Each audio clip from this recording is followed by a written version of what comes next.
What? MashaAllah. What would you say? We're going to read every word of the hadiths and then follow them exactly. Yeah, we're going to be going through the. Let's not do that. So how do you guys feel right now? Do you guys feel good about the convo we just had? Maybe we should go through the general history of Islam today as a general topic. Oh God, you still want to fight, Noah? We're all friends here. It's okay. I want a fat bar fight.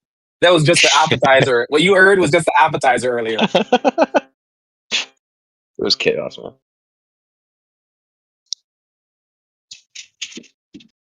Sure, let's go. My religion is better than yours, right? Let's do it. You start. Your religion's fake. No, I won't even say that about your religion. I'm instructed not to do that. Be a good human. But I'll talk shit to you though about other stuff. Because I believe in your religion, you know what I mean? So I can't can't talk shit. Nah, that's propaganda. What do you mean it's propaganda? Your religion is fundamentally different. Sir, you can say whatever you want to say about it, but like we do believe that there's books that descended before this book, so at least a Torah and the Gospel. There's books all and over actually the world. Other religions. There's books all over the world of all kinds of religions, all interpretations of God. I wouldn't fight for any of them. I'd let you guys fight over it. Because if such a God exists,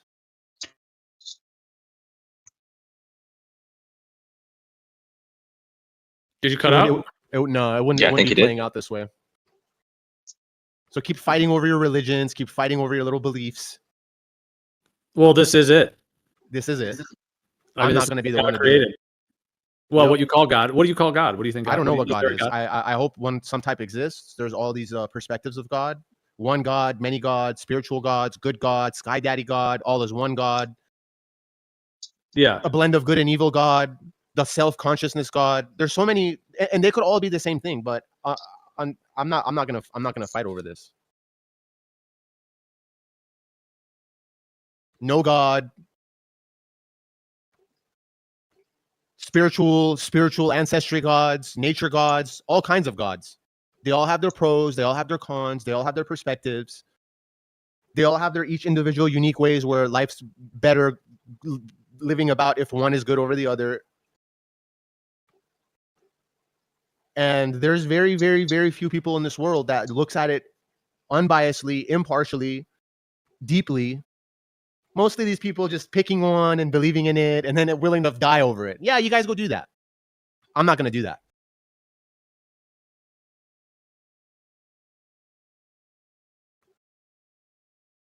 Engage in generational warfare, kill each other over it, get in Discord over it. Like, not this app, but fighting. Yeah, you guys go do that. If you don't want to die over it, I suggest you don't enter a lifeboat. I heard they had holes in them. Yeah, they might have holes in them. They might not float.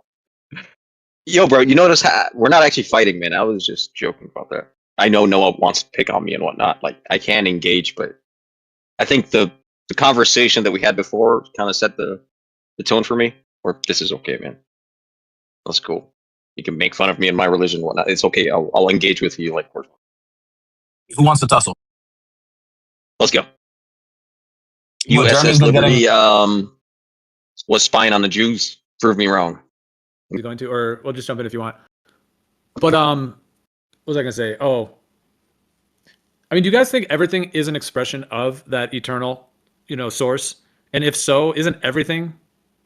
If I'm going to use the word God, like of God, although I tend to not use that term because it does mean certain things to certain people in certain ways. But but if everything is an expression of it, like all the electrostatic bonds and the light and sound and everything to even make matter, then I mean, like one book could certainly be like more inspired from a higher level rather than like, there's some books that are obviously pretty like remedial and don't have a lot of wisdom or knowledge or anything in them, just books that you would just walk through at Barnes and Noble or whatever that are maybe not as significant in all these ways. But I don't know. I was just thinking about the idea of it being like God's word, but like to me, like every word that's ever been spoken is that ultimate source's word. And if there are some that are formulated in unique ways, that is definitely unique. But to me, I just don't really set aside anything that isn't separate, or that anything that ultimately is separate from that ultimate source.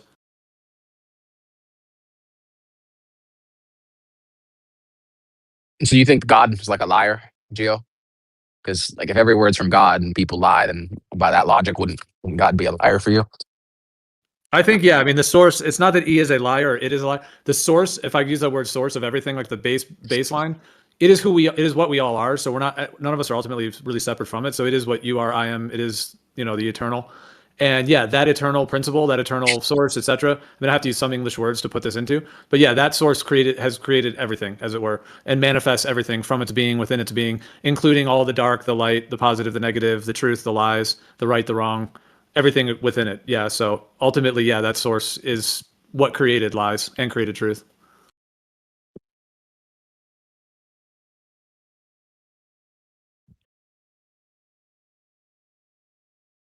See, I only give God like the good stuff. Negatives is from my eyes here. It's definitely from like what our hands put forth. We did this evil, you know. Well, I mean, I do think there's an ultimate, like, there is an ultimate good. And I mean, I do think, like, the source of who we are is ultimately, like, that old phrase, like, love and light, kind of thing, like love, light, and vibration. So it is all good in the end, like, in that way. But even if you're all good, you can still create things that are interesting that might even be negative, like Illuminatis or globe deceptions or, things like that. I was going to weave it into what you said. Wait, Wait. You think you can be good and still be part of the Illuminati in deception? Like large scale deception? Yeah, like I think are you saying, okay, like the idea that the ultimate source is ultimately love and light at its core, but out of that it decides to create things that that humans that we consider are evil, like, yeah, Illuminati, mass deception. Yeah, I mean, it can be all good. I guess it would sort of maybe the analogy of, like, if you're gonna, like, make a video game or write a movie or something, you could be a good person, but you could write a film that has all kinds of evil in it, and you could be a good loving person. Maybe that's kind of an analogy. Where you yourself are not out there killing people, but you could make a movie in which, Lord of the Rings is happening, or, that kind of thing. Like the playwright, separate from the actual play. Well, I would argue that it's most loving for like an all loving being to essentially like an all loving perfect being.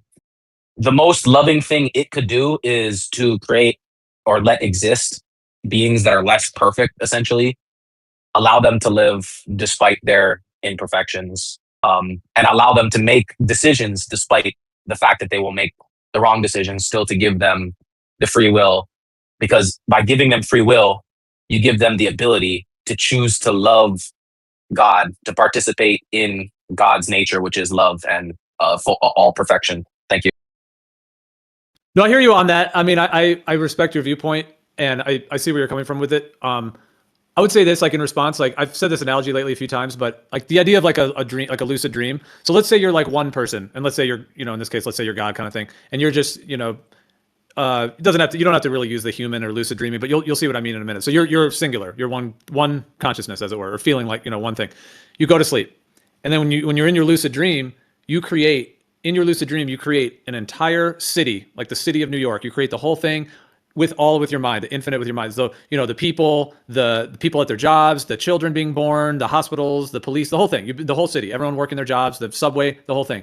And you, in this lucid dream, you create all these individual, humans, as it were, all these individual people. And because your consciousness is so infinite, you can create all these individual people, and they can feel like their own people. They can have, you're having the ultimate experience of all of them, but they can feel like their own individual people. And then they can even have thoughts, and they can feel separate, and they can feel like they have free will, but ultimately you're the lucid dreamer. And, so in that sense, like, if you put into the dream that there's a globe deception, or there's Illuminati, or there's rapes that are happening, or there's, thievery, there's pain, there's suffering, people getting hit in car accidents and bleeding, the whole thing, you're creating all of that in your dream. And it's not really that you are necessarily evil. Like, the lucid dreamer is not necessarily, like, ultimately evil. You might just be a happy, chill, infinite being, but you're going to create the city, as it were, that has all these things. And some of those things you're going to create is pain or confusion or deception or all these things, but ultimately, once the lucid dream's over, like, it all kind of, it's like in an instant, it actually just goes back to the lucid dreamer. And ultimately, there wasn't really any separation between the lucid dreamer and the Okay, that it made in the dream. that's the key and fundamental difference. In what you're saying, I agree with the idea that God would be analogous to a lucid dreamer, being able to essentially create reality from nothingness, from just to basically through his just the sheer power of his will the universe into existence. Now, the difference between the lucid dreamer and God, I would say, is that God is all goodness, all perfection, all benevolence in one perfect being. And also within the lucid dream he created, not only did he create other characters in the lucid dream, but he actually, by separating them from himself, he actually created other souls, essentially. Like the separation allowed for their existence. And that like separation, and then basically giving them free will and the ability to like choose love or hate. Essentially, by choosing love and free will, they choose to basically, although separate and a separate soul, be essentially inhabited or filled by the Spirit of God. So, like, God's plan is to essentially allow us free will, so we have the ability to love Him, and by loving Him, we are participating in His Spirit, and so we can be separate beings from Him, although reconciled with Him, with His all like perfection and benevolence, basically. Yeah. No, I hear you on that viewpoint. And like I'm appreciate you, sharing and kind of hashing it out further. Okay. So, and I hear you with that. Now, with the lucid dreaming analogy, like you're in a way, the way I see what you're saying, and then you can tell me what you think and whether you think the lucid dreaming thing you agree or disagree with this part of it. But from that idea, like, yeah, obviously in this analogy, it's like the lucid dreamer is God or the source creator, that can, and this is, when people do lucid dreaming, I mean, this is like if you get really good at it, that you can do this. Like you can basically create anything, you can fly, you can create dinosaurs, you could literally create anything you want. You could create entire worlds, universes, anything in your dream. Now, with that extreme thing in mind and thinking like a God that could do this, or like a creator or a source of some sort of extremely high intelligence that could literally like be the lucid dreamer, and then just like I said, whoosh, within a second, you've created the entire city landscape, and you got these people. Now you create these individual people, and you create their experience, their individual consciousness of being like, oh, I'm Bob, I'm Jane, I'm Billy, I'm Bill, people's names and stuff. So now they feel like they're themselves and stuff, and they have a human body, and their blood is pumping, and their heart's pumping, and all that. Now, with that being the case, the way I think of the way you're saying, so in the lucid dreamer scenario, like these separate people that the lucid dreamer made in the city of New York or whatever, that it made, they're not ultimately separate from the lucid dreamer. Like they're an extension of that lucid dreamer's, energy, pulsation, consciousness, frequency, all that.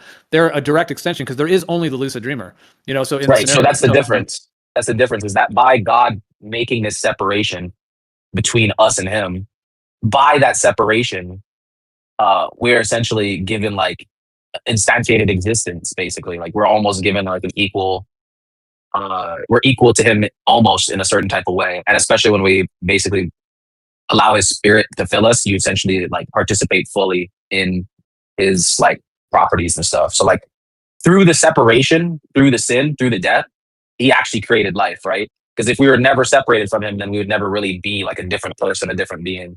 Like we wouldn't be created, essentially. We like in a lucid dream, the person you're talking to doesn't have their own consciousness. But because God separated us from Himself, we do have our own consciousness. So we're fundamentally different from the NPCs in the lucid dream. That's like kind of like the big difference, I guess, between your idea and Christianity's idea. Like we are separate souls from God, and that separateness is actually a good thing.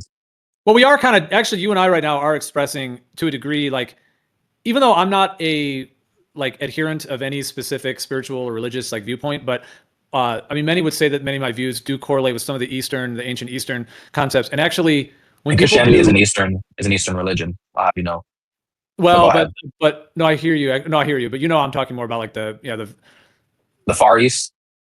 Okay, if you want to define it as that, yeah. I mean, well, like, okay, so when people do, I will say this: when people do the plant medicines, like the psychedelics and all that, like mushrooms, ayahuasca, all that, I don't really like. People generally don't tend to come to like the Jesus died for their sins perspective. They tend to go more towards like it could be described in a lot of ways of the Eastern, like, yeah, that we're all one, the idea that separation is ultimately an illusion, because on these psychedelics you can experience the unification of consciousness. Like you can actually have these incredibly transcendent experiences. You don't have to take a plant. You can do it with breathing or meditation, the whole, you and I have talked about mystical experiences and so on. You don't have to consume anything. You can just do it with your own either breath or meditation or these different ways, even like flotation tanks, you float in water and all that stuff, like sensory isolation and so on. There's all these ways to do that. So anyways, but I guess what I'm getting at is that when people have these spiritual experiences, there is like a general sense in which like, there is an alignment with many of the Eastern concepts. Like, yeah, if you want to call it Far Eastern, yeah, like in the Vedas, and in terms of like, the oneness of consciousness component of it. And just like the idea of like awakening, like that's why that word entheogen basically means like to generate the divine within, like entheogen, like theo is God, gen is Genesis, and en is within. And so that word, instead of the word psychedelic, like for these plants and things, people say entheogen nowadays, which is a term that's been coined in the last, 20, 30 years and so on. But that term entheogen, like generating the divine within. So when people do these experiences, they tend to have these, experiences of unification with all of consciousness, and ultimately like you may not have to agree, you may not agree with this, what they're going through, but, claiming that like, it's like they're awakening to the nature of their being, essentially who they are.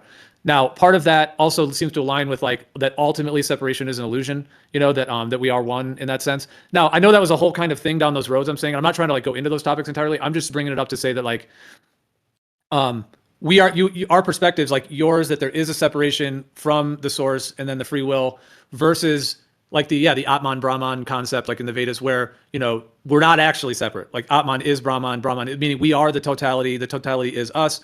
We also are experiencing ourselves as separate, which is why you have like the drop of water and then the ocean, but ultimately the drop goes back to the ocean. So I mean, you know what I'm saying. And so I guess like with all that being said, like some of the plant medicine stuff, if you're calling it like the Far Eastern in that sense, and then what you're describing, because you put the term Christian on it, or just like the philosophy of how you're saying it as well, kind of is that polarity. And I guess ultimately, like with the lucid dreamer, it's the difference between like, in a way, if the lucid dreamer is ultimately not separate from all those beings that it's creating in that world to experience, that it actually is them, then I guess I'll finish by saying, sorry, I know this is a lot. I'll finish by saying that, so you're saying that like in the lucid dream, like the God could actually create separate beings that really are separate. Yeah, they have that's the free will. Whereas I'm saying like yeah. they're actually just a creation of the lucid dreamer. But lastly, can you see how like with all that being said, I'll pass the mic for sure. With all that being said, could you see how like the side that sees it all as the lucid dreamer would potentially see it that anyone who's in the lucid dream who thinks there's a God is ultimately, that's why like it would be an illusion, meaning that there isn't really a God, there's just the lucid dreamer, and it would just be like a play of consciousness, and there really isn't like a God, it's just the lucid dreamer who is the beings in the thing, and that there's not actually a separate God ultimately. Anyways, I just wonder if just that polarity of it. Sorry, I know that was a lot. Yeah. I'll respond to that. I hope you had Um, that recorded, man. Everything's recorded. That's good timing. Like, I like the way that you finished it. Like, you were speed talking, but it was really clear and concise. In the end, you sort of like slowed down and came to the point. It was, yeah, I like it when you do that. Cheers, bro. I know it was a lot. I kind of went off on an adventure, and I was trying to wrap it back to the original point. Sorry, no, if that was what do they say? Drinking out of a fire hose is too much all at once. But I was trying to weave that all together because we're talking about these two perspectives, and then just threw in the plant medicine thing, and then ultimately, is it a separation or not? And then is the separation an illusion or not? Kind of landing at that. Dude, I like Yeah, I like that idea. So essentially, the idea that the lucid dreamer, instead of it being a bunch of NPCs, versus being like actual separate, substantially separate souls, like with their own individual person, I guess. Like each soul has like a person associated. Well, like in like Christian perspective, the matter, this material around us, the earth and all that, is kind of likened to the substance in the lucid dream, essentially.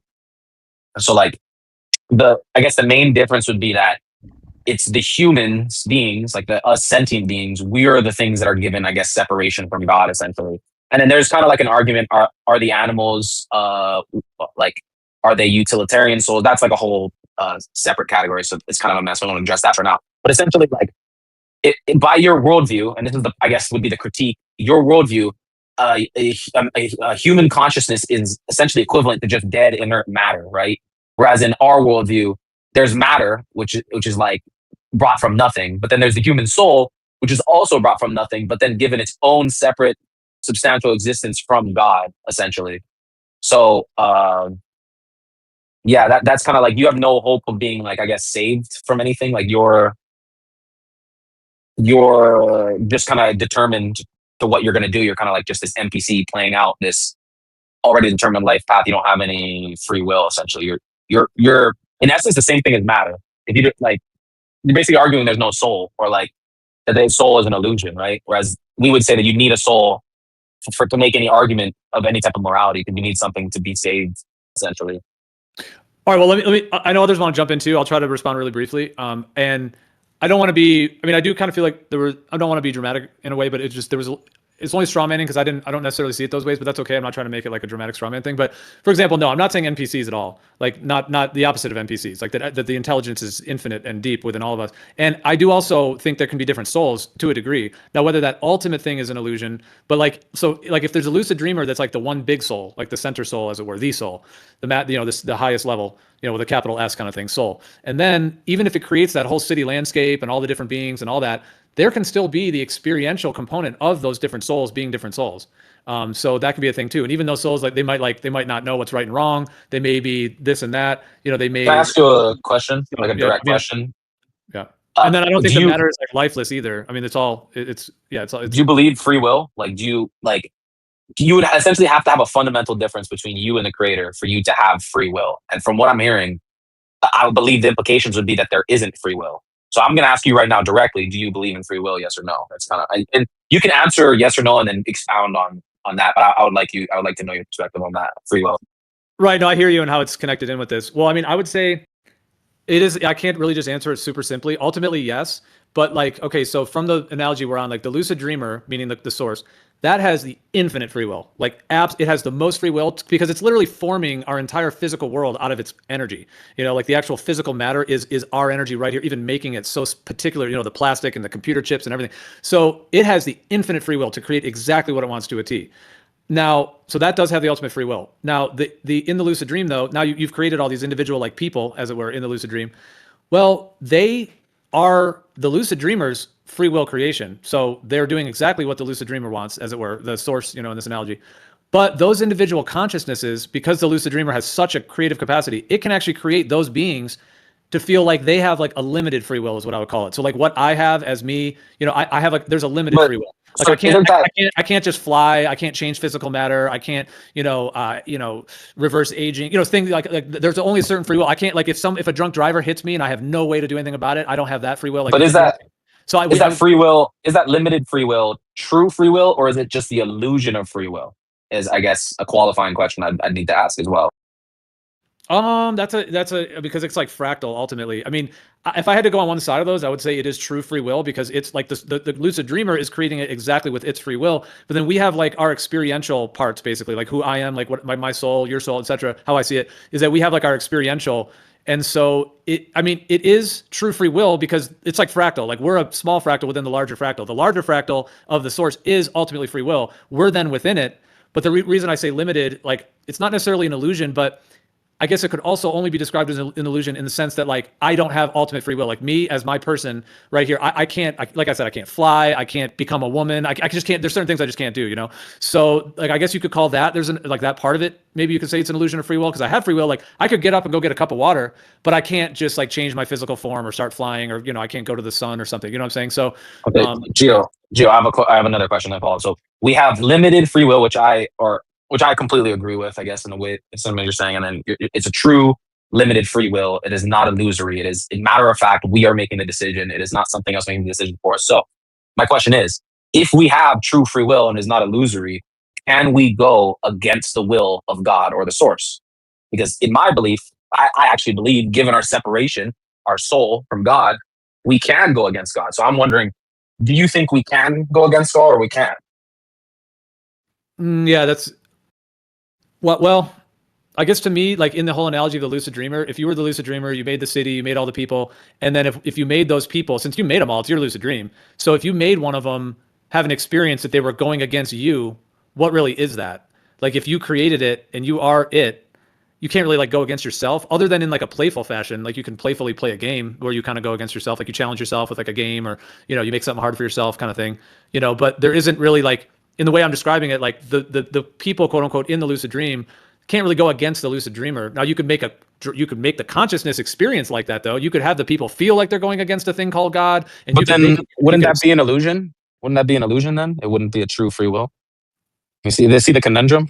Well, no, because it would be the ultimate free will is the dreamer, the lucid dreamer, who is creating them fighting or the people fighting for a thing called God, even though it's all just figments of the lucid dreamer's dream.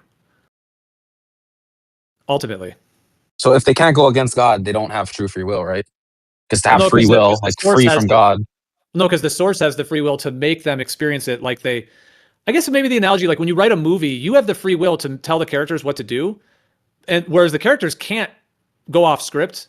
And that's where maybe some of the That's what the Christians believe we can. That's what the Christians believe, is that the characters that God created are fundamentally different from the characters we create in our stories or dreams, in that we actually disobey God. And that's why we have free will that's not illusory, is because we have that ability to disobey. And that's kind of why I'm saying it's a conundrum if you have free will, then you have the ability to go against God. But then if you're God, how can you go against yourself? So that's kind of like the problem I'm trying to, like, I guess, point out to you. Well, you could only make the experience of it. Like you couldn't really make it actually, because if there's only one, like it, and you know, what I'm talking about is that we're all one. So I mean, maybe that, you know, like ultimately that we are. And so um, it's all self-inflicted, basically. It's like self-inflicted, Yeah. inflicted free will creation, manifestation, to the point to where like you could create, as it were, if in that lucid dream, a bunch of, okay, in that lucid dream in the city of New York or whatever, like I said, you could create half the people think there's one God, and then the other half think there's a different God. And these two parts of the city, and they're fighting and they're throwing stuff at each other and they're warring and they're debating and all that, you know. And so one side says, "Oh, we're doing this for God. We're with God," and the other side says, "We're with God," but they're against each other. Well, all that could happen in the lucid dreamer's dream, meaning that there isn't really a God because it's just a lucid dreamer. There isn't, you know, there is the ultimate free will because the dreamer is making it all exactly how it wants. You know, the way the bullets ricochet and the knives are, you know, thrown and whatever's going on, like it's the ultimate free will. But then, yeah, like the experiencers in the, like, you know, what we would call like me, like my soul or your soul, like as a human, you know, we're kind of like experiencing something that's coming from a much higher level is how I see it. So like we're like almost on the tail end of it. And so, yeah, we kind of have our experience of it, but in that whole lucid dream, like it could make it to where those two sides, like the one side that thinks they're on one God side, the other's the other God side, the lucid dreamer could make that all incredibly real and emotional and everything. But ultimately it's all the lucid dreamer. So would you say that you're changing the answer to that now? It's free will that is actually illusory. Your perception, like if you perceive yourself to be going against God, that isn't actually you going against God. That is a yeah, like an illusion essentially. Wouldn't that follow? Like you'd have to change the second response, right? To the, because Yeah, that's what it seems, yeah, right? well, Like yeah, in as much as how much could you go into a lucid dream and then create a bunch of people and then they're all like with all their emotions? To what degree could those people go against a thing called God if you're just the lucid dreamer making the whole thing? So yeah, like in some sense, if you're going to say like the individual people that think they're going against God or feel like they're having a free will experience that they're going against a thing called God, that part of it, one could say that is illusory because the ultimate free will is coming from the source itself or the lucid dreamer itself that is even making them in the first place even think that there is a thing called said God that they would be fighting for against. And then the experience, that's why I often call it like the experience of free will, because there's a functioning that's going on a much higher level of free will, like the neurons in our brain. Like to even have a thought, like if I'm going to get up and go get a glass of water, like all of the like neurons in my brain and body, everything that's involved, like has to be working at a much higher level for me to even go up and go get a cup of water. You know what I mean? For the physical world even manifest, in the kitchen that I would go get the water in, you know what I'm saying? Like the whole kitchen has to be So anyways, there's like, the way I see it is that there's like a higher order of free will, as it were, that's creating all of it to even make the physical matter vibrate, that any level down from that I'd be experiencing, that's why I often say it's like the experience of the free will, but it's coming from the ultimate highest free will. But my individual human being, it's the experience of that. But I mean, obviously, like my awareness in my body is not aware of, my heart pumping and my blood and my liver. yes, and you don't have free will though. You don't have true free will, because true free will is the ability, even if it's limited true free will. The true free will has to be the ability to go against the creator or the source, right? You're saying it's an impossibility, right? You're saying it's you could experience that, but it's an illusory experience. Well, I'm saying the source think you is can. creating the free will all from the beginning. Like it's the infinite free will to even make you. So like it's kind of like, I guess, like the game of Sims or whatever. If you create the game of Sims, like the writers of the game can write in exactly how they want the Sims to be, and then the Sims can feel emotion. I don't know if that's the best analogy, but yeah, the Sims can feel emotion, or they can feel like they're going against a thing called God or whatever. But ultimately, it's all coded by a higher level. Yeah, would you say that your individual soul is an illusion then? You don't really, it's not actually the reality is that your experience is essentially illusory in a way. Like, is that? Well, Carlos is going to get in, but I'll just respond briefly to that, and then Carlos, go ahead. Carlos, go. Yeah. Well, I mean, that's a big topic, but I mean, okay, the one part I would say is that my feeling of being a separate being, well, it's a complex answer. Like, okay, my soul, as it were, or my separate being, is very real, and so is yours, and so is everyone's, and it's eternal. We're all eternal, individually eternal, but we're not eternally, ultimately separate. So that part is the illusion in my viewpoint. Like we actually, in my view, we're all one ultimately. So it's an illusion of separation, but that doesn't mean that who I am is an illusion, because I am an expression of the eternal, just like you, just like we all are. And who I am, like my whole life, your whole life, is eternal. Like time exists eternally. we experience it as like an unfolding in a lifetime because we decided to kind of hit play on the DVD player. So we're experiencing it. But my whole life, I think, exists eternally. Your whole life. So that means that eternally there's a thing that is me that exists always in you and so on. But it is ultimately all an expression of the one. Is how I see it in that way. So it's like an illusion of separation, but it doesn't mean that we're not as real as we can make ourselves. Basically, like it's fractal. Like our souls are the source soul as well as in that sense. So it's like we are like an extension within that larger totality of eternality. And I do think the ultimate truth is It's that actually I think this is like almost, I think there's something called modalism or something like that, and it's quite similar actually, from what I understand actually, in regards to your view on the souls of mankind, I guess. And I guess I would go ahead, other guy. I think that Geo missed a fundamental point, which to do with the your free will is the aspect of karmic repercussions or benefits. So this does come into play, and you're not deceiving God or you're going against God. Ultimately, you're going against yourself, because whatever your actions do, whatever actions you take, you're going to have either something come back on you that's going to be detrimental or beneficial. And this is the cycle that the whole, like, there's a micro cycle and there's a macro cycle, and the humans are just caught up in this. And every creature, every living soul, I think is has to pay homage to this cycle. And if you ignore karmic cycles, I think yeah, if you look into the karmic cycle, you can see that the only people relative to human life, the only thing that's going to affect or go against is yourself.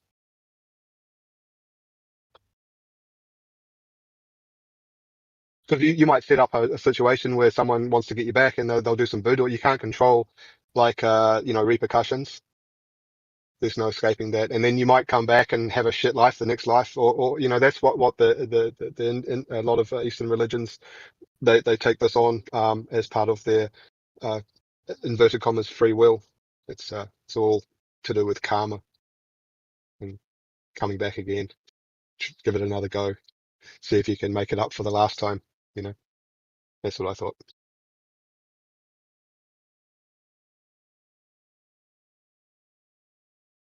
Yeah, no, that's a big topic too. I mean, for sure, and how that plays into it, because there is a free will component of that in my viewpoint too. Like that, at the source, we create the karmic, like what's right and wrong, basically the whole moral code, and then it's that source is able to essentially kind of like partition itself into these experiential different modalities in which those modalities don't know what's right and wrong, and then they have to learn what's right and wrong either through experience, trial and error.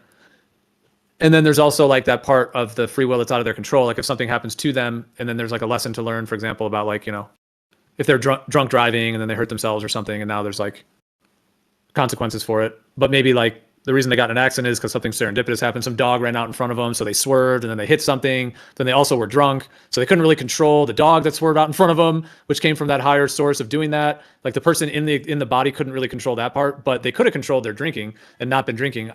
Potentially. Like that's the thing. Like we can't. Yeah, in terms of that whole topic, that's a big one. Like I do think we can actually like grow, and like it's not all just like there is a way in which we have that free will to like make the choices to do the right thing, and then good things follow from that versus, but there's some things that like you get kind of the idea of like getting taught a hard lesson kind of thing from some serendipitous thing happening. And anyways, yeah, it's a huge topic in and of itself too. That part of it, like the spiritual journey.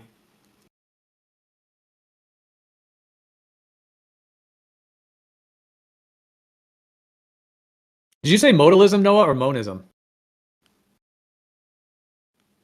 Modalism, yeah. That like God as like one being kind of goes into each person and inhabits them as like a separate consciousness. Yeah, it's kind of like a modalist view. Yeah, but I understand you think it. I did a quick search on it. It's Do you think connected to the Trinity though? Modalism is like a Trinity. Right. But yeah, like I'm not saying it's very similar. Like what you're saying, very similar to modalism. But I guess another clarifying question in the Christian religion, we separate between souls and matter essentially. So like the dirt essentially, like then there's like the human soul, like the human body or a fleshly body is like made of dirt, but there's an inherent difference between human body and the dirt, even though the same material, same matter. One has a soul and can be inhabited by spirits. The other is just matter by itself. So my question to you, given that you think all the souls or consciousnesses are kind of God as consciousness inhabiting these different like things. Do you think God is kind of inhabiting the inert matter in a similar way that he kind of inhabits human beings as their consciousness? Yeah, no, I hear what you're saying. That's a big topic too. Yeah, and I hear what you're saying about the distinction. Like obviously, like a rock is different than like a human being, and the awareness and consciousness and so on. Well, I guess one way. So in the idea of the lucid dreamer, like if the lucid dreamer created everything that like the New York City or whatever in the dream, but it's not really like it's a manifestation of the lucid dreamer. Therefore, if the lucid dreamer was to do that, it would have to make, the water, the streets, the cars, the buildings, it would have to make all that with its consciousness. Therefore, it would have to be like imbued in all of it. So in that sense, I do think like the source of everything is imbued in everything. Like the keyboard that's in front of me, the computer screen, like everything. Yeah. Even non-physical matter is imbued with the ultimate, the source, like, because it's the energy. It's actually like, it's like the body of the source, as it were, is our body in a sense, or like the actual, our energy that we can even manifest these, what we call the physical world. But at the same time, I would agree that there is something unique about like what I would call like your soul, my soul, that we are much like a much higher consciousness than a rock, but the thing is people like with these experiences I was saying before, either using the breathing meditation, but of course the psychedelics can be like a super highway to these experiences where people can actually experience like the experience of a rock, like the actual consciousness of the rock. That doesn't mean like how the rock like feels or has a personality, but like rock consciousness, like capital R rock, or like what it feels like for like a whale to give birth, or what it feels like to be in an animal's. Like it seems like in these experiences in the human psyche, like everything that exists can be experienced as whether you call it consciousness or the nature of what it is. So anyways, with all that being said, yeah, I do think like it is all the eternal energy that we are, but there's at the same time, yeah, there is a separation between like animals conscious awareness all the way to a human, but then all the way down to like, yeah, rocks and dirt. Obviously rocks and dirt don't have the same. Plants can have incredible consciousness though, for sure. Like I think plants, like the spirits of plants, and they seem to be connected, but So more if God is like, if your God is like consciousness, right? And does he then inhabit humans more so? And then he inhabits rocks less so because humans obviously are more conscious than rocks, or how would you answer that? I don't know if it's a more or less, but it's definitely a different form, like a different frequency or like potency. Because yeah, like the consciousness that is my awareness or my brain or your awareness or your brain is obviously like much more like energy focused than just a piece of plastic. So. But yeah, more or less is. I mean, in some way, I could answer that. Like, yes, there is a difference in like the frequency, but in some way, like if everything is ultimately that source, then it could be said that like there's another way to see it, that everything is of equal brilliance, light and vibration, all the way from a piece of plastic all the way up to the highest level, most genius human that's ever lived. Yeah, no, sorry, it's kind of like I'm saying both and, because I just don't know to me if it's as simple as just like more or less, because it's like, I mean, the sources would be in this, is embedded in everything, in some like ultimate sense, like eternal sense. So kind of like the lucid dreamer in that thing. If the lucid dreamer manifested the whole city and the people and everything, like, is it more in the people? Well, I mean, it's kind of in everything. Like it'd be in the subway, in the buildings, the glass windows. It's kind of in all of it. But obviously, the glass window is more like, oh, let me just make this glass window and then let me put these interesting things in here. Humans, like that's really where that's where the point of the window is for the human to be involved in it. The window on its own is just kind of a window. It's just like needed for the play. So like, if we're not really separate from God, and our will isn't really separate from God, and I guess what we're privy to experiencing or knowing isn't separate from God, doesn't it mean that like it'd be a vain pursuit? Like morality and knowledge would be a vain pursuit because it doesn't matter what's right and wrong. You're just gonna just do the will of God. You don't have your own free will, and then it doesn't matter the pursuit of knowledge because you will only know what God essentially like forces your experience to know, because you don't really have your own true free will. So I guess that's another, I guess, criticism or whatever, or I guess question, I guess thing that I see a problem in that maybe you might, I don't know. Yeah, go ahead. No, I hear you. I think like in the idea of like being like a playwright or like a director in a movie, like if you write the things and like those characters don't have, well, sometimes those characters can like go off script, but let's say they all just follow the script exactly, then yeah, you could say like they are kind of like NPCs, like they're just playing their roles and they can't choose to do something different. Like if one of the characters is written in that he's going to steal a loaf of bread, he can't just be like, no, I'm not going to steal a loaf of bread. Like the character has to do it because that's what he's paid to do, kind of thing. So I hear you on that. It's a big kind of complex topic. I do think okay, I guess I would say this. If the lucid dreamer created all those the whole city and the people, And it made the people, because it can do this, it made them not know what's right and wrong fully. It made them not know what their true spirituality is. It made them not know all the knowledge. Like it separated the knowledge. It's almost like setting it aside, being like, okay, all this knowledge we're going to set aside, and then I'm going to create this soul that has very limited knowledge. And then, if that's the case, there is the idea that thing we're calling the individual soul, as it were, that's in the creation of it, that it could have its own kind of, like I said, the experience of free will, the experience of going through, learning the knowledge. Now, in this perspective, it would only be like remembering the knowledge, because if we are like, we all have the Akashic records in us eternally kind of thing. If that's the case, then we all have all the knowledge, but we're selectively forgetting it in a way. So in that sense, if I've selectively forgotten the mass of all knowledge, well, now I can experience the free will journey of learning this new knowledge, or learning what's right and wrong in terms of morality, because, so yeah, I guess that's kind of a both and thing, like, as well, meaning that, yeah, like the pursuit of knowledge is more like, in one view, it could be like, in what I'm saying, almost like a remembering of the knowledge. But by remembering it, or by doing the right things morally, there's the idea that we eventually, that's how we actually rejoin with our source nature. And then they get the idea of like enlightenment or awakening, or the spiritual journey that a lot of the traditions talk about, the idea of like, getting off the wheel of life and death and birth and stuff. So by learning all the lessons, once you treat everyone, and you don't steal, you don't rape, etc., then there's the idea that you kind of, so it's like, I guess it would be the idea that the lucid dreamer like created a game in a sense by having certain rules, limiting the knowledge, limiting the morality, but also writing a moral code, and then ultimately allowing those different kind of souls, as it were, that it created in the lucid dream to go through their whole journey of figuring it out. And then once they figure it out, they would like rejoin back to the source and have all the knowledge again. Where do you think the Akashic records are and how to access them? Like, what do you think it's anything to do with water?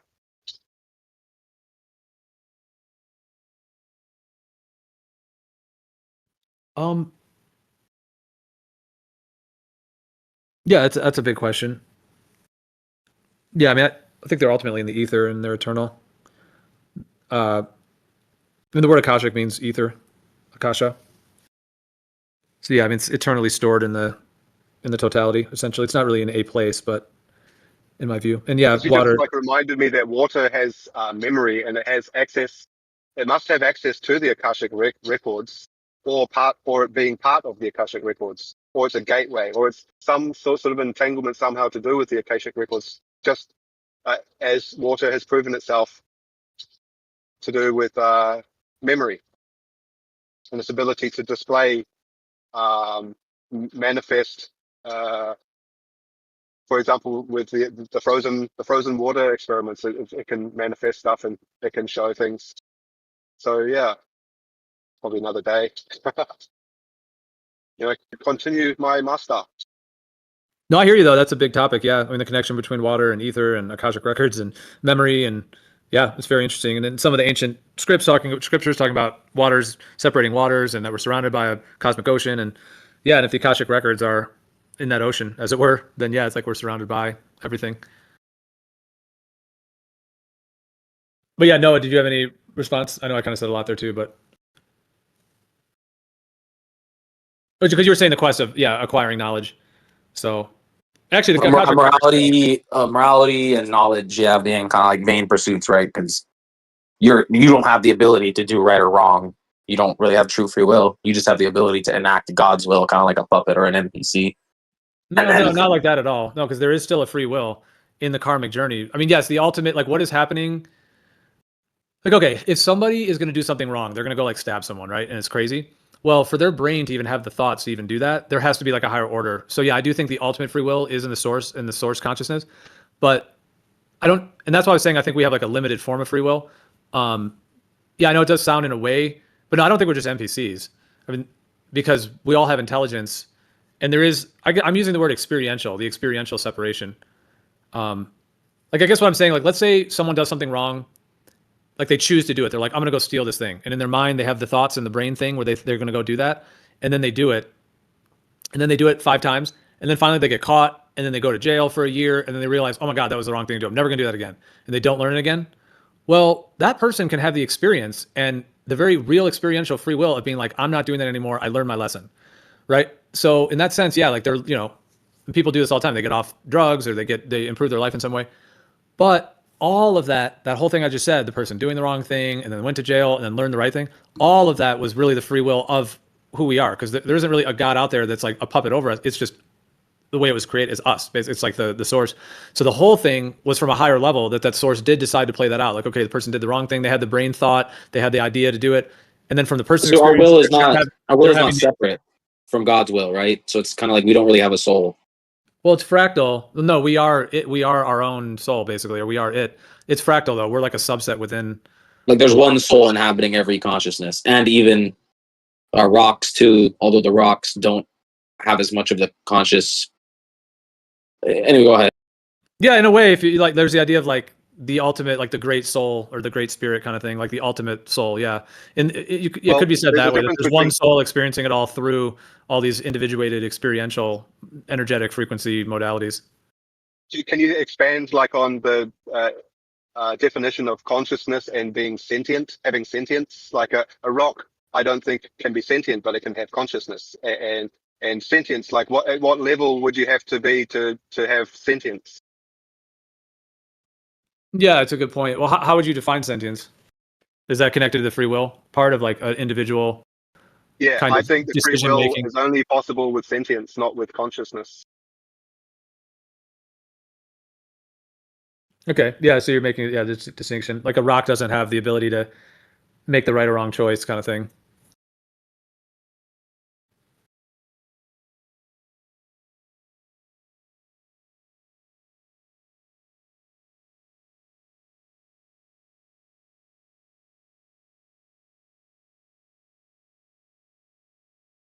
I mean, I do think there's a real sense of moral. Like, okay, so like in the way that the source like made the moral code and all of that, like by manifesting itself as us who don't know the moral code, there is a very real way in which we're testing what that is.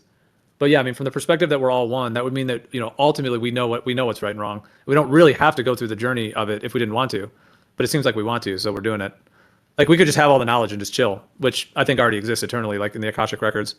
But some part of us is like, the thing is, if we're all one and we are an eternal being like this, like there's nothing else you can do. Like you can separate yourself only to the extent within yourself. You can't actually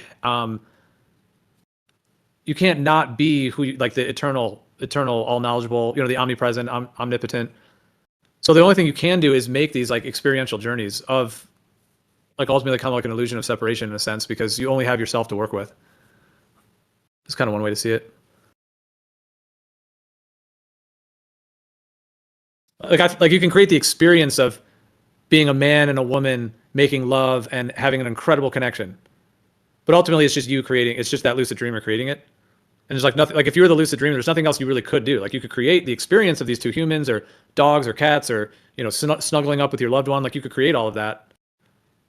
But if we are all one, then there isn't really enough, there are no others ultimately. There's only the experiential way that we can manifest, which could be seen as kind of sad in a way. Cause like we're like alone in a way, but at the same time, like we can create all of these experiential modalities like eternally. It's kind of the trade-off, I guess, in a way.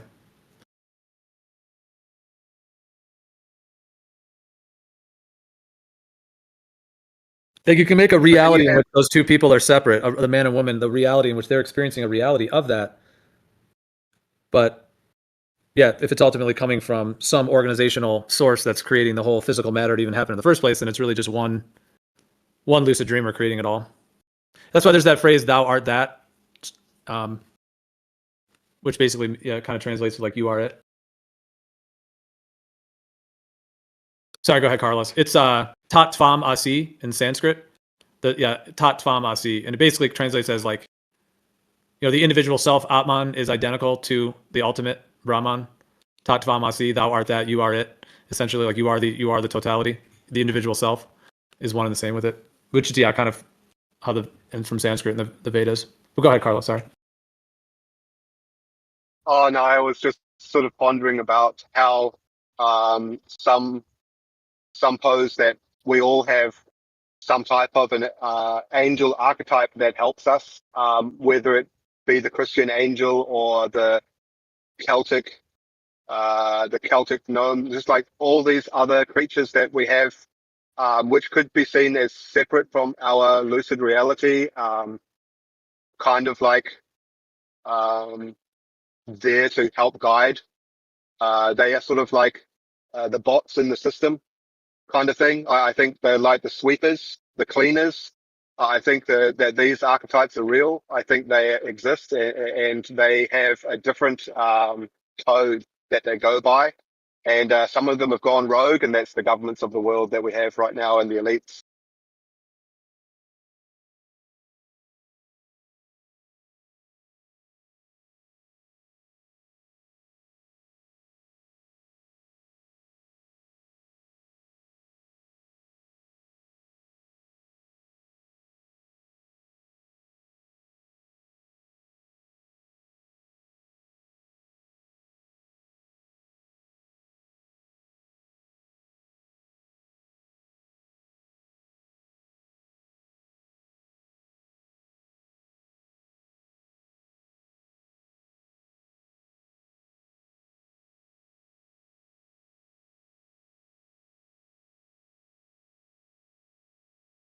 But your story is definitely more interesting than Lord of the Rings. I tell you that.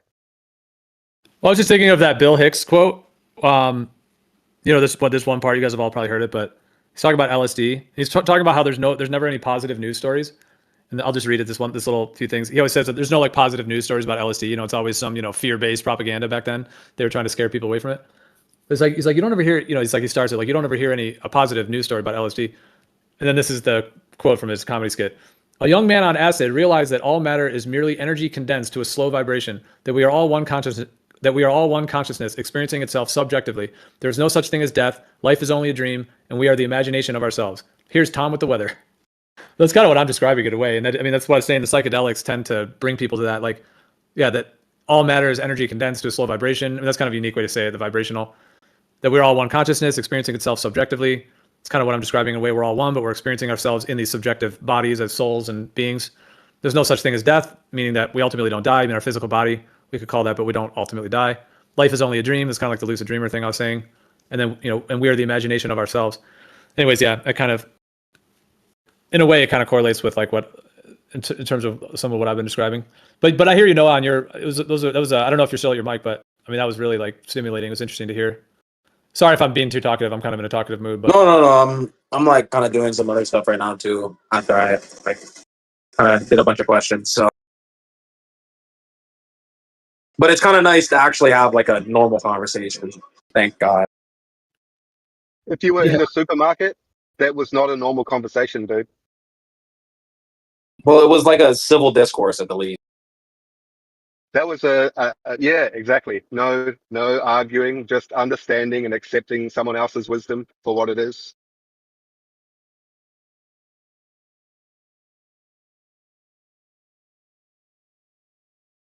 Well, it's interesting how the most any of us can do is share it from our perspective, really. So it is interesting. And that's why, yeah, like I don't ever feel like that I would want to change anyone else's view. Cause to me, like they're a perfect expression of that ultimate self as well, being who they are. But it is obviously fun to sometimes debate and, what is true and what is not, what is the case and what's not the case kind of thing.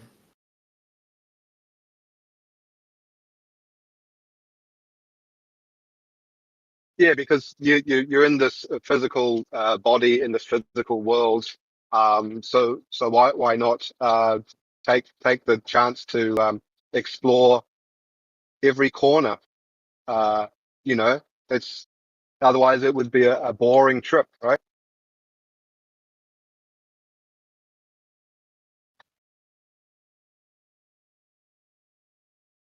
We have so much more to learn. There is so much more to learn. Well, I think of that like from that perspective that if at the source, like we have all like the Akashic records, all that is eternally there.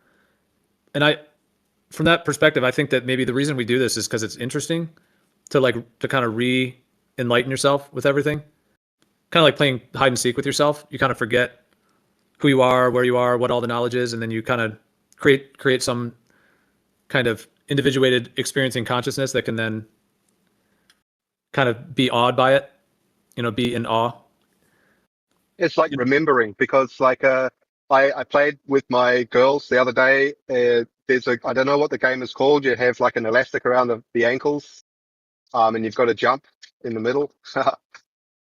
Oh, And like a potato sack thing, but your legs are tied together. No, there's two girls or two people standing apart with the elastic that goes between them, and then you have someone in the middle that's got to sort of do hopscotch jumping, sort of scissor jumping over the elastic strings. But anyway, it's just a kid's He game with plays some string, and it's kind of like the last jump time I rope. did it, I was a little boy. I was like 5 years old, and then just doing that again with my daughters, it just put me in that mindset. It brought memories back to when I was 5 years old, and it's just that enjoyment of that, like putting myself back into that mindset of a 5-year-old again. It just made me realize, wow, it's the memory that I was seeking.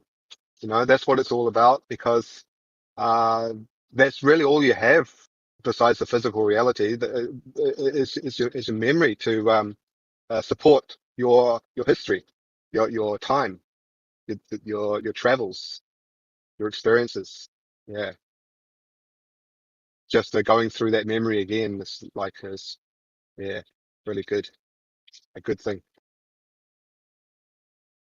Not that I played that all the time. It is a girls' game, but I was only 5, so yeah. You talking about is hopscotch? No, hopscotch is just like on the squares painted on the ground, right? The one I was playing is with an elastic band between my two girls, between their ankles. Oh, Like, like jump roping, or what's that called when you do the hop, skip, and a? I mean, the yeah, one with the big rope, and it's swung around by the two people, and then you jump in the little circle of rope and jump around that one. yeah, that's swinging with their arms. So this one, the elastic is just like from their knees to their knees, and they like spread apart, maybe just a couple of 3 meters, 3 yards. Okay, well, I'm just trying to figure out is this like an Australian one that I'm not aware of, or either way, I I think get the general thing. Of I think it's English from England, maybe. okay. But yeah, just that memory alone. Yeah, it's a weird one.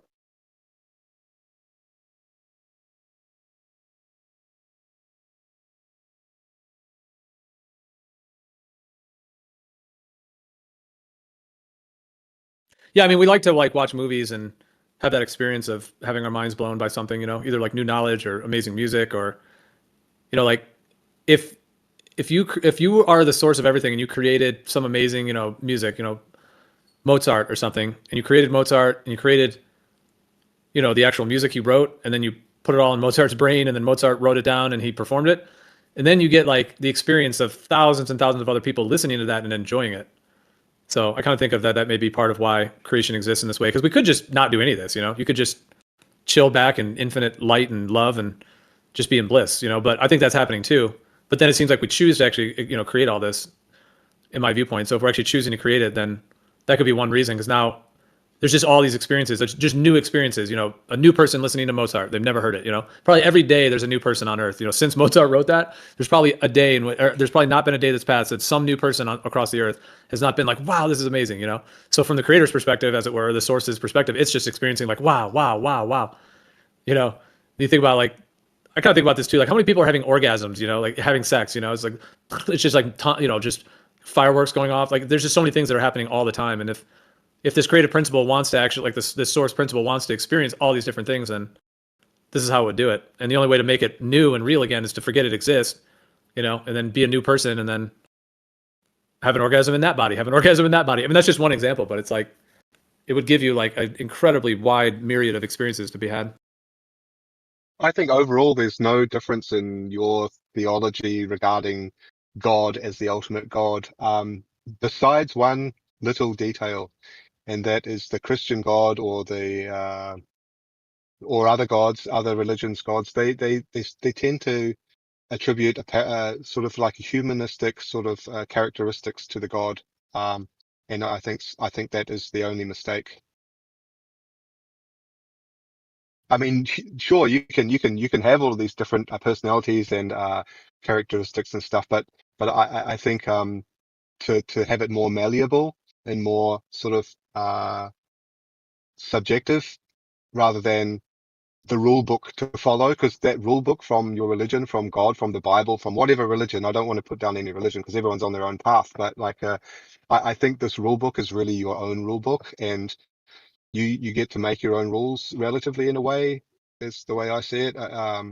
Rather than just saying, oh, these rules come from high up. Well, it's sure there probably is some type of a systematic, like, way that karma sort of follows some some type of a protocol. But when we're talking about rules like you lie, steal, all of these things, those are just logical, like karmic sort of things that need to be taken into consideration. Yeah, so that's where I think they've gone wrong, is they sort of like attribute like this personality, character, and maybe it's just for the visualization, like the idea, just to sort of have it there because humans need that sort of way to have something pictured in their mind. I don't know. What does anyone else think about that? Sorry, I don't want to put down. Christians are on their own path. That's the right path for you. You know, ultimately, you're just going to be getting, going to a good place, right? Well, I kind of think of it. I hear what you're saying with that, and there's a lot that could be said. The kind of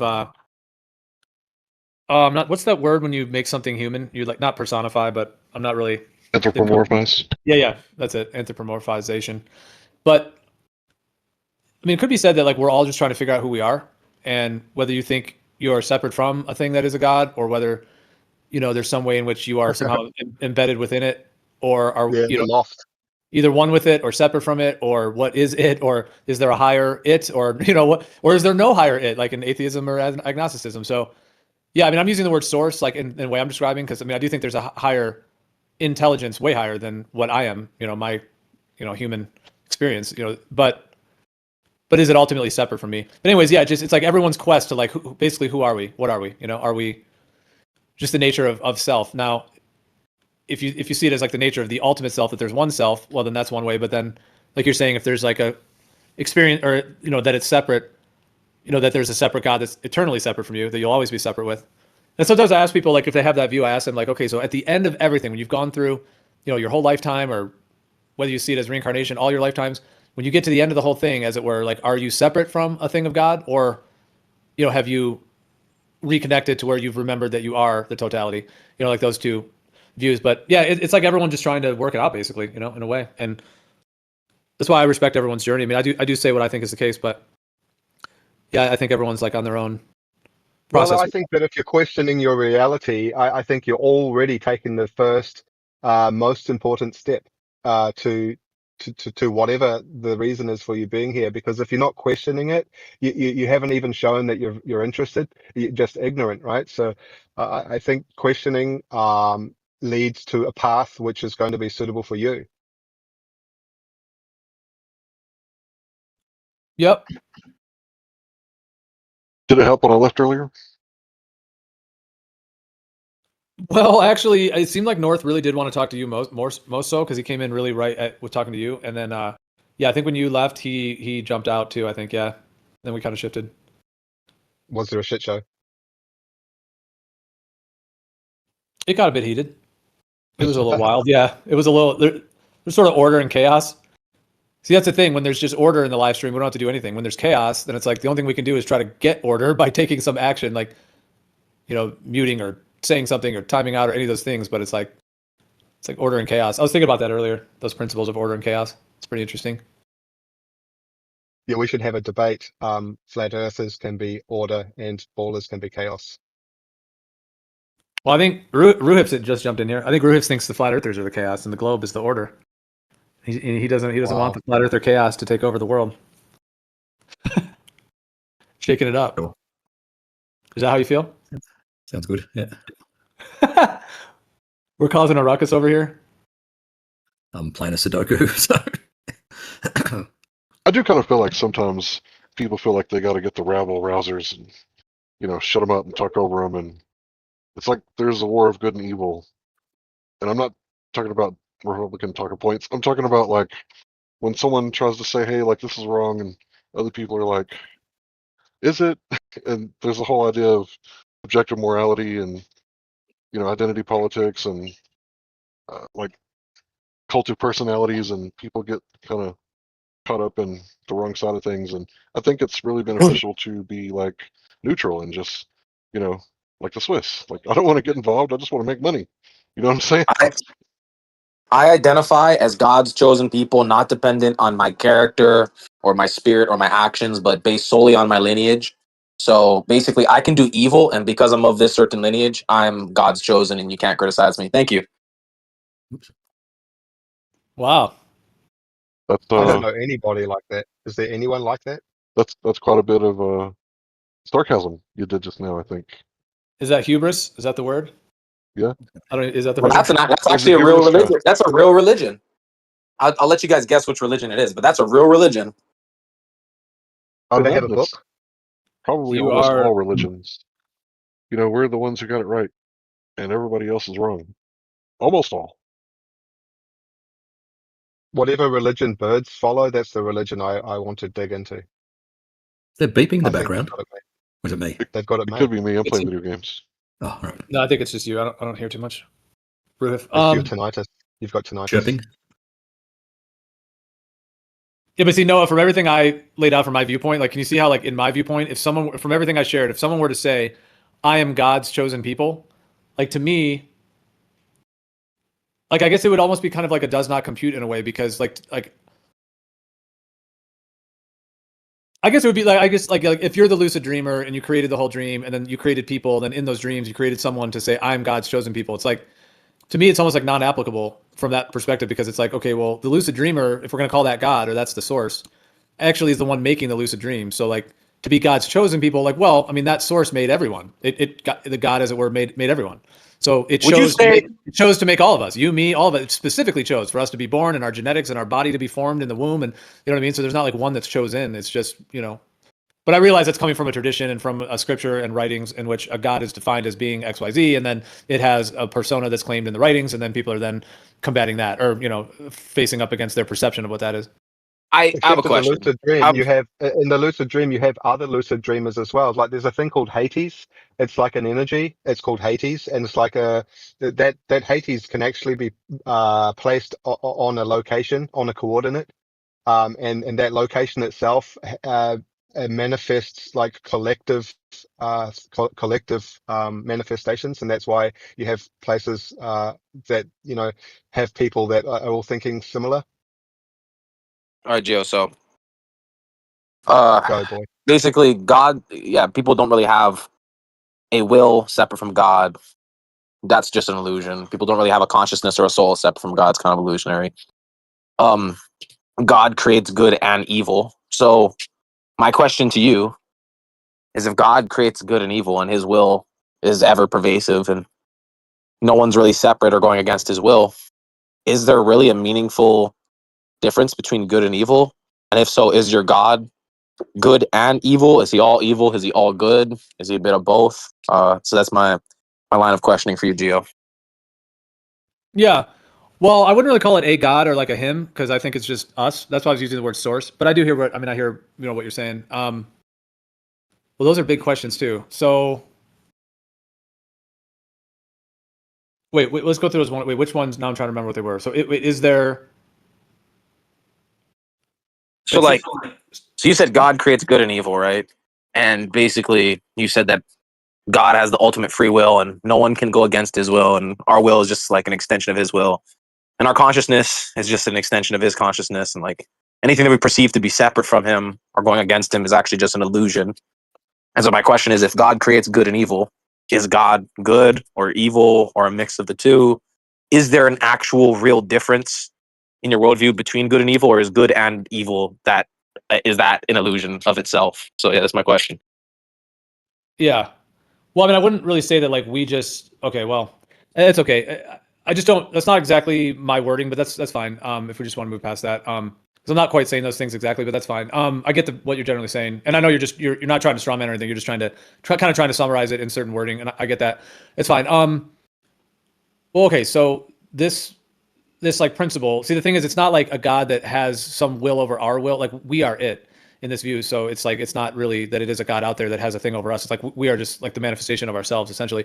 But in terms of the good and evil thing, I would say